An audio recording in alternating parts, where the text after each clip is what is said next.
throughout our life cycle. And the ideal time to draw on those extra years is during the passages of adult life.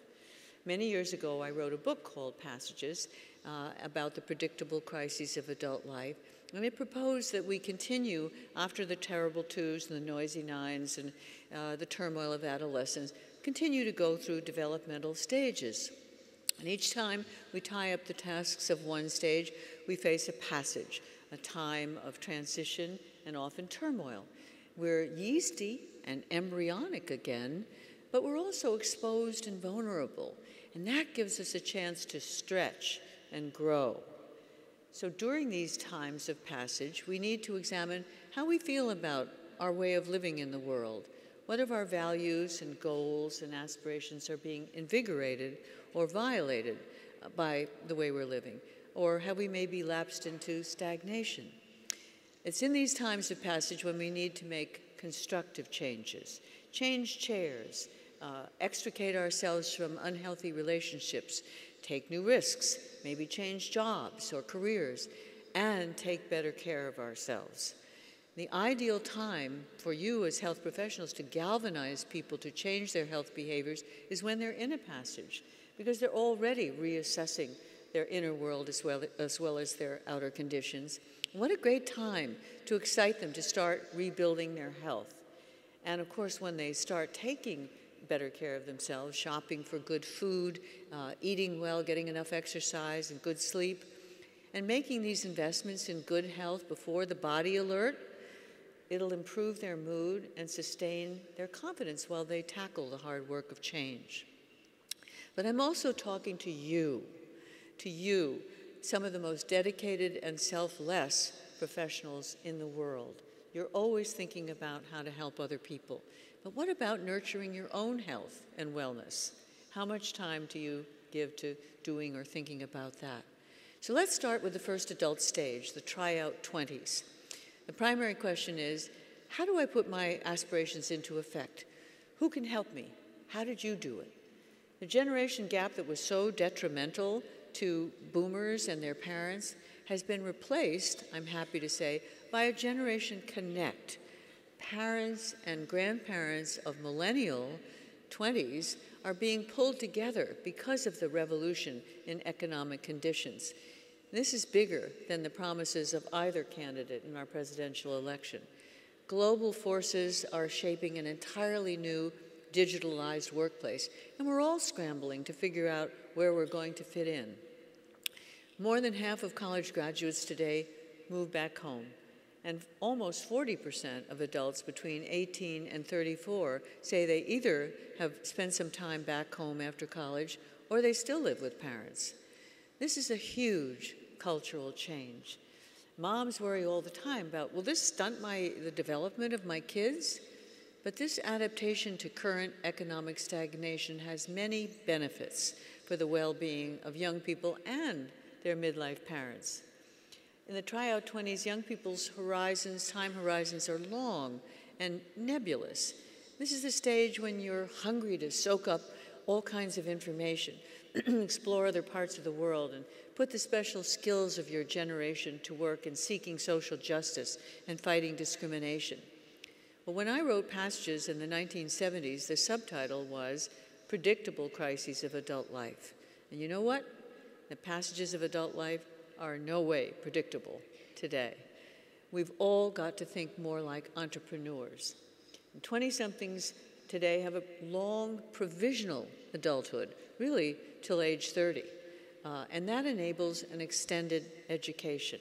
It's something that President Obama talks about all the time. This is the time to use some of those extra 30 years, because every extra year of education adds to your lifespan. And that prediction comes from the Stanford Longevity Center. Even one extra year makes a difference in how long you will live. In every passage, we're uncertain of where we're going to go next, and so we need to develop a circle of care. And let's look at the many benefits of boomerang children. Moms and dads miss their kids when they're away, when they leave college or graduate school or go off to live in another part of the country to take jobs. And they're often very happy to welcome their kids back home for a while. And in your tryout 20s, if those of you who are still there, you'll probably get more sophisticated advice and support from your experienced parents than from your no-little peers. With mothers and daughters remaining closer, longer, they can inspire each other to take better care of themselves. Mothers can educate daughters about putting strong bones in the bank before they're 30, because that's when all the deposits of bone are made for our lifetime. So if mom turns up her nose at carbonated sugary drinks and offers her daughter cranberry juice or keeps a pitcher of lemon and mint water in the fridge, she's helping to protect that girl against osteoporosis in her middle years. By the same token, a daughter who's eating right and exercising can be a model for her mom to join Weight Watchers or get a gym membership. Sons, of course, can help fathers. Many of you know Ken Dykewald, who founded Age Wave. Well, Ken is now 62. He was always a gym rat until the last 5 years when back problems made him slack off. But last summer, he knew his 23-year-old son would be living at home to save money before he left for China to study Mandarin. Ken's son had been state water polo champion in college, so he was really tough. And he and his dad used to play water basketball with a net in their shallow pool. Well, the chance to be physical and have fun with his son motivated Ken to step up. And he said, I put myself through a hard training program for a month to prepare. He said it was a better motivation than any doctor or TV show. And he said once his son came home, he said every day I'd leave at work at 3, we'd both put on our Speedos and then maul each other for 2 hours. And it was the best time I've had in athletics since I was a kid. So think about working with your adult kids to help each other have better health habits. The more you do preventive exercises, the more you will inspire the people that you're taking care of. And students in the audience know that you're entering a profession that doesn't, you can't expect big bucks, but it does offer you the chance to gain the skills in communication that are vital in a global economy. You may have experienced discrimination growing up, and you want to help others. So you're going off to foreign countries or small villages, clinics to do good work in the world. So more power to you. Good luck out there.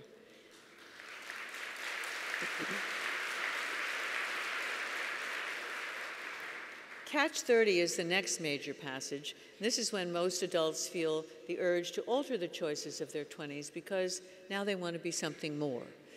In my generation, women and men were usually married by 30 and already had a child or more than one. And it was common for one spouse to expect the other to sacrifice their aspirations to allow for the dominant spouse to advance. Well, that led to an epidemic of early divorce, often about age 30, after the first tryout marriage. 50% of couples who married in the 1970s divorced, and about half the children were caught between warring parents. The fallout was brutal. 1/3 of girls with divorced parents became teen mothers. 11% of boys whose parents split spent time in prison.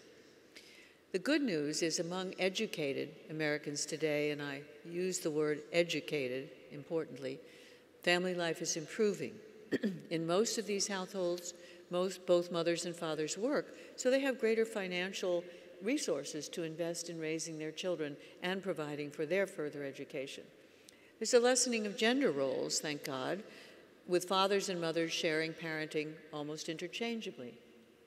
So on to the timeless 30s, a stage when men and women commit to what they believe will be their true course in life.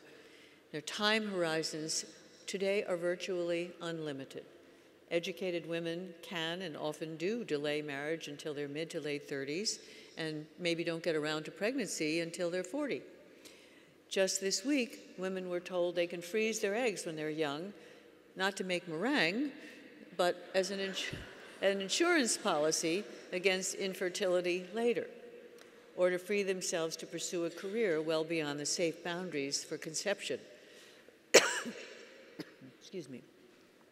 This is a comfort to young women who face sterilization from cancer treatment, but it can also create the illusion that aspiring women can stop their biological clock almost indefinitely and still produce the family they desire without multiple miscarriages and possible failure if they wait too long. And here's another impact to consider. The happiest women in a daily survey of attitudes and behaviors by Gallup and Healthways, a well-being improvement company, finds that happily married women are likely to time their family building to free themselves of caregiving by midlife. So there's a strong correlation between well-being in midlife and the timing of childbearing in earlier life. And here's the deal. If you want to have the best chance for well-being in your 50s, you will have your children between age 27 and 36. If your child is born if your last child is born when you're 36, you will enjoy the freedom of empty nest by your mid-50s. The midlife passage, 45 to 55 roughly, is often a crisis. Both women and men in their early 40s begin to freak out about getting older. The first aha moment may come when the 45-year-old father emails his son and gets the message back, "Hey, Dad, email is for old people. Text me." Or the 42-year-old mom who just gave birth can't get the baby on her breast without fumbling for her reading glasses.